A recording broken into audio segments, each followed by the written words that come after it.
I'm going to share 4 decision-making styles. And I'm going to suggest that the listeners learn all 4 of these. It's kind of like having a tool belt. We're going to put 4 tools on your belt, and we're going to share with you when to use each tool. When is that tool the right tool for the situation?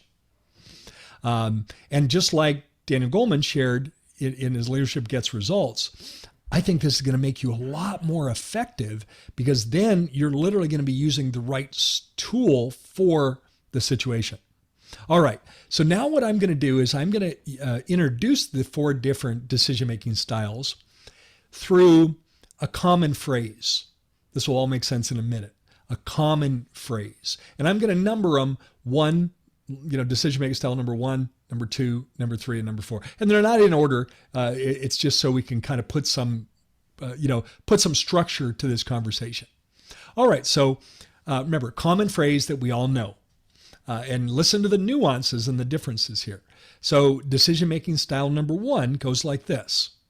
Ready, aim, fire. Ready, aim, fire. Naren, I'm sure you've heard that phrase.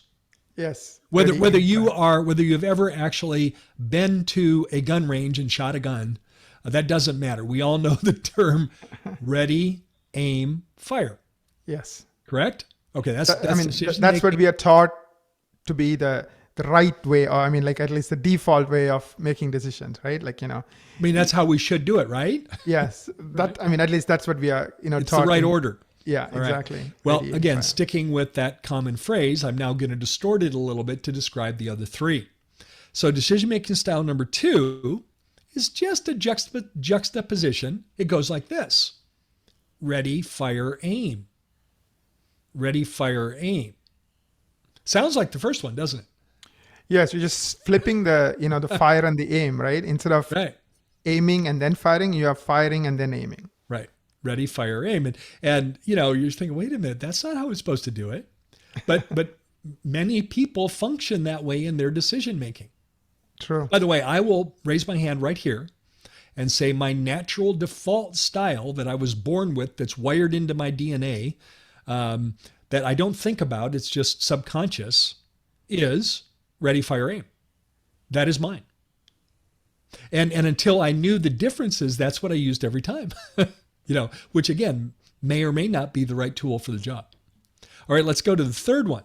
Third one goes like this. Again, same concept. I'm going to distort it a little bit, but the third one goes like this. Ready, aim, aim, aim, aim, aim, aim, aim, aim, aim, and then they lose the plot and forget to fire. Okay, I'm being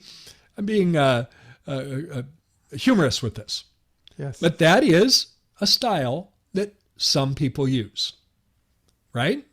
Yes. And they get distracted in the aiming process, and then they forget the plot and forget what it was they were firing at in the first place. And that is a decision-making style that some use. And that it actually could be an effective style in the right situation. All right? Now, there's a fourth decision-making style, and it goes like this. Again, it's a distortion of what we've been sticking with. Ready, fire. Ready, fire. And there was no aiming involved in any order. It was just firing. So those are the 4 decision-making styles. And I could make a case for each one of those styles being effective in the right situation.